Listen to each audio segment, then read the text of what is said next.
Hello बच्चों, स्वागत है आपका हमारे YouTube channel online classes by SL Jat. आज की जो हमारी क्लास है वह है कार्यपुस्तिका गणित कक्षा 5 पर आधारित कार्यपत्रक 19, जो हमारे पेज नंबर 19 पर है। चलिए हम इसे हल करते हैं। विद्यार्थी का नाम, सभी विद्यार्थी यहाँ पर अपना अपना नाम लिखेंगे।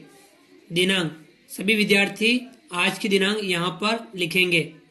इस कार्यपत्रक 19 के अंतर्गत अधिगम क्षेत्र संक्रियाओं की समझ, जिसमें हम जोड़ घटाव के बारे में अध्ययन कर रहे थे, जिसमें अधिगम बिंदु जोड़ घटाव के इबारती प्रश्नों को समझकर हल कर पाना।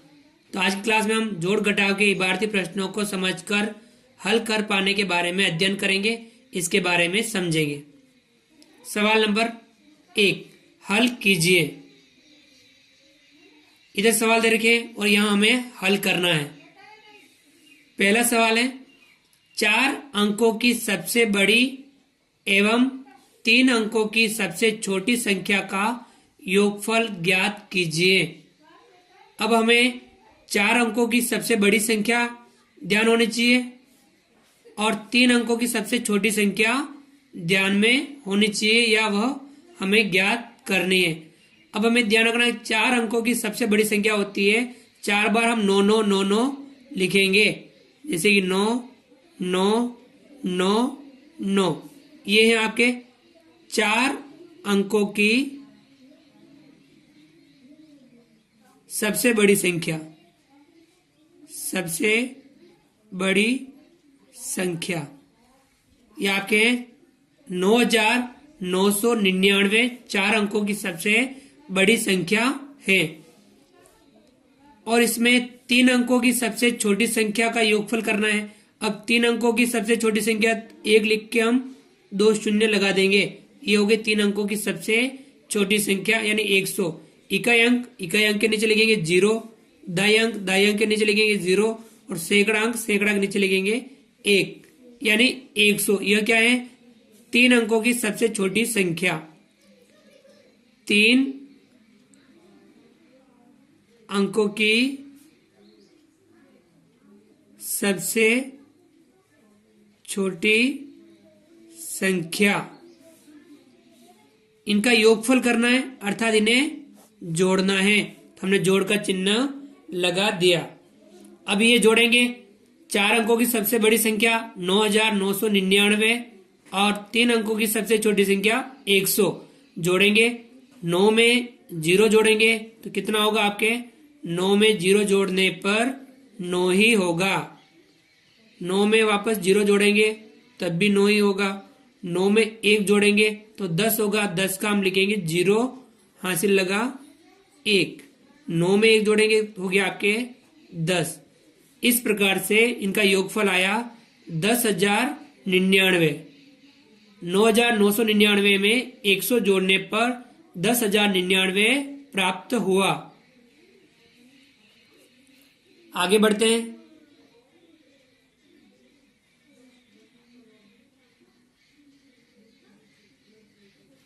सवाल नंबर 2, 2 संख्याओं का योगफल 8,756 है।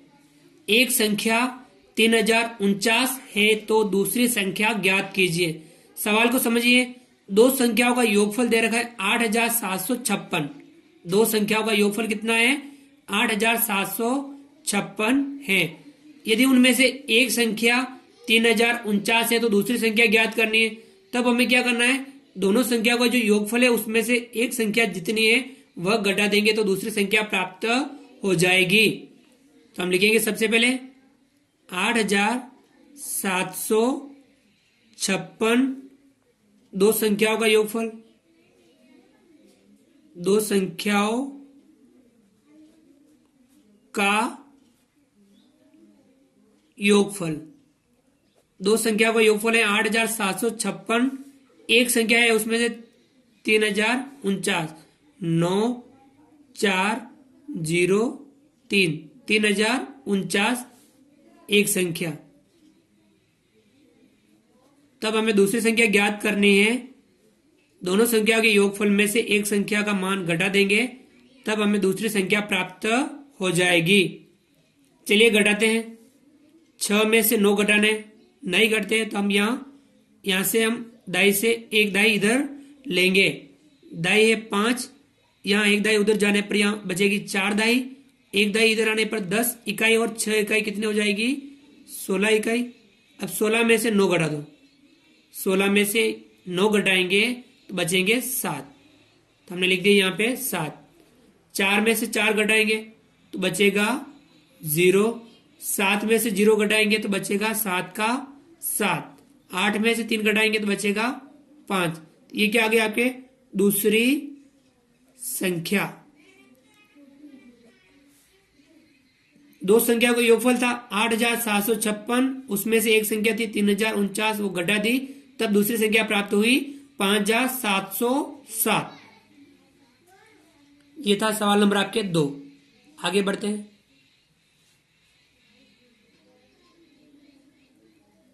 सवाल नंबर 3, मेरी जेब में 1875 रुपए हैं, मुझे और कितने रुपए मिल जाएं जिससे मेरे पास 2000 रुपए हो जाए। जेब में कितने हैं 1875 रुपए, और कितने मिल जाए कि मुझे कितने हो जाए मेरे पास 2000 रुपए हो जाए। तब हम 2000 रुपए पूरे करने के लिए हम 2000 रुपए में से 1875 रुपए घटा देंगे, तो और कितने आवश्यकता है वह हमें प्राप्त हो जाएंगे। चलिए करते हैं 2000। अब उसमें से जेब में कितने हैं 1875, 5, 7, 8, 1, जितने हैं वे घटा देंगे तो और कितने आवश्यकता है वह आ जाएंगे।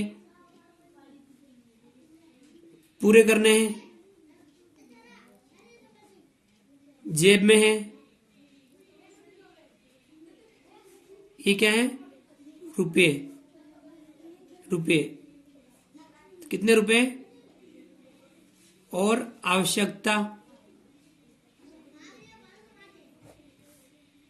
अब हम घटाएंगे, 0 में से 5 नहीं घटते हैं, तब हम ढाई, सैकड़ा, हजार से लेंगे। यहाँ 2000 है, 1000 उधर जाने पर यहाँ बचेगा 1000। यहाँ आया 10 सैकड़ा, 10 सैकड़ा में से एक देंगे तो यहाँ बचेगा 9 सैकड़ा।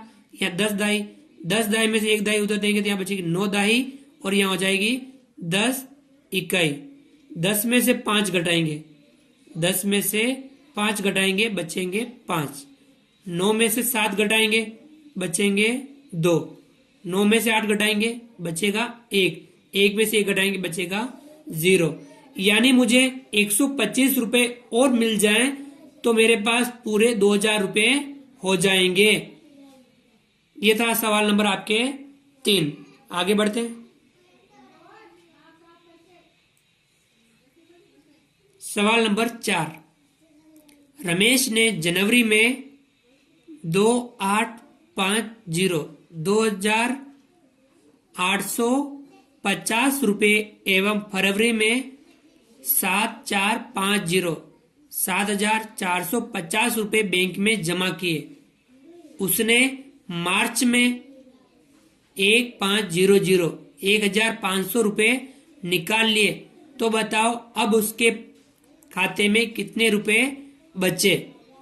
अब देखो उसने पहले जनवरी में जमा कराए 2850 रुपए, फरवरी में जमा कराए 7450 रुपए, तो यानी इन दोनों का योग करेंगे और उसके बाद में उसने मार्च में निकाले 1500 रुपए निकाल लिए, फिर इनके योग में से यह घटाएंगे। सबसे पहले योग कर लेते हैं 2, 8, 5, 0, 2850 रुपए और 7, 4, 5, 0, 7450 रुपए, इन दोनों का करेंगे हम योग, तब उसके पास कितने जमा हुए।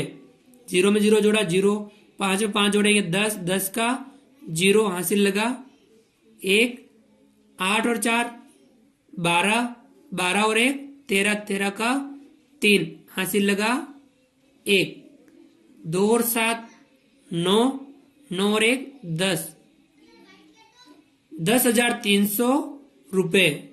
ये रुपये का चिन्ह लगा देता हूं, यहाँ लिख देता हूं जनवरी, फरवरी, योग। अब उसके पास कितने हैं? 10,300 रुपये हैं। अब उसने मार्च में क्या किया? रुपए निकाले, 1,500 रुपये निकाल लिए। 0,0,5,1 1,500 रुपये उसने मार्च में निकाल लिए। तब उसके खाते में कितने बचे?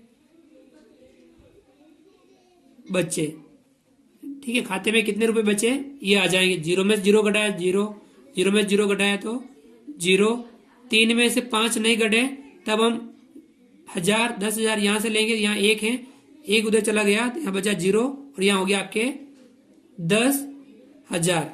10,000 में से 1,000 उधर देंगे, यहाँ बचेगा 9,000 और 1 यहाँ सैकड़ा में गया, 10 सैकड़ा और 3 सैकड़ा कितना हो गया? 13 सैकड़ा। अब 13 में से हम 5 घटाएंगे, 13 में से कितने घटाएंगे? 5, तो बचेगा आपके 8। 9 में से 1 घटाएंगे, 9 में से 1 घटाने पर कितना बचा? 8 और यहाँ 0 में से 0 0, यानी उसके पास रुपए कितने बचे? 8,800 रुपए बचे। जनवरी में जमा कराया, फरवरी में जमा कराया, दोनों का योग, उसमें से मार्च में उसने रुपए निकाल लिए, तब उसके पास बचे 8,800 रुपये खाते में बचे। ये था सवाल नंबर आपके 4। आगे बढ़ते हैं।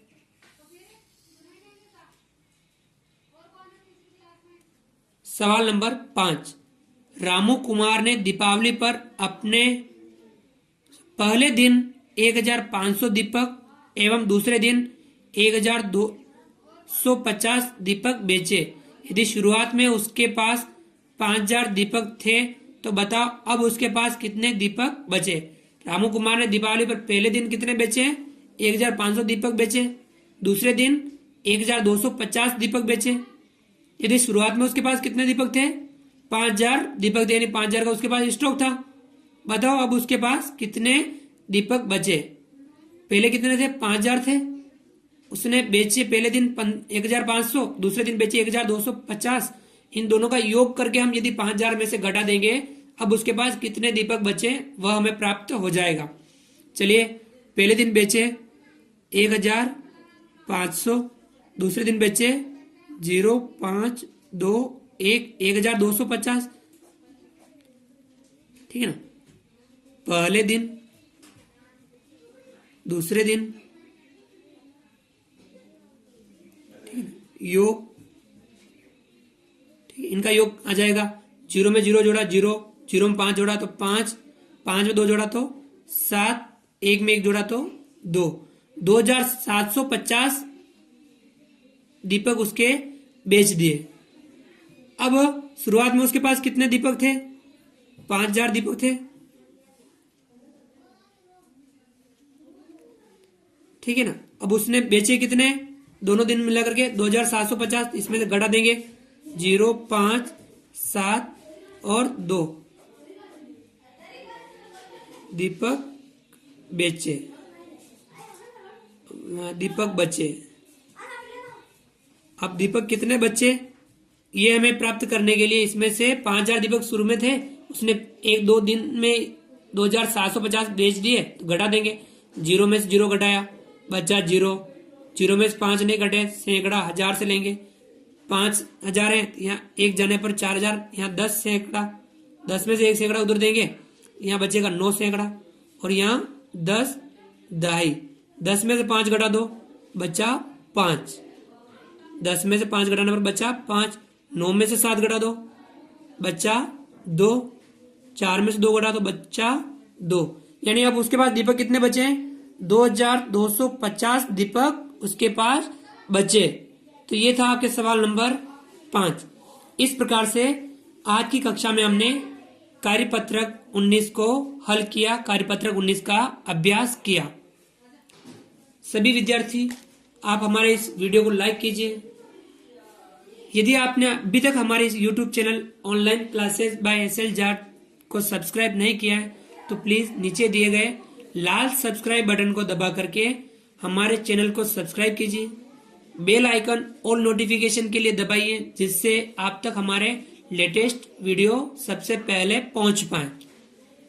आप हमारे वीडियो को यारों, मित्रों, दोस्तों, जहां पर भी आपसे संभव हो सकता है वहां तक शेयर जरूर कीजिए, ताकि अधिक से अधिक विद्यार्थियों को हमारे वीडियोस का लाभ मिल सके, वह भी अभ्यास कर सके। तो यह काम हम कर सकते हैं। विद्यार्थियों, आपने ध्यानपूर्वक हमारे वीडियोस को देखा, कार्यपत्रक का अभ्यास किया। मिलते हैं अगली क्लास में। तब तक के लिए थैंक यू, धन्यवाद। जय हिंद, जय भारत।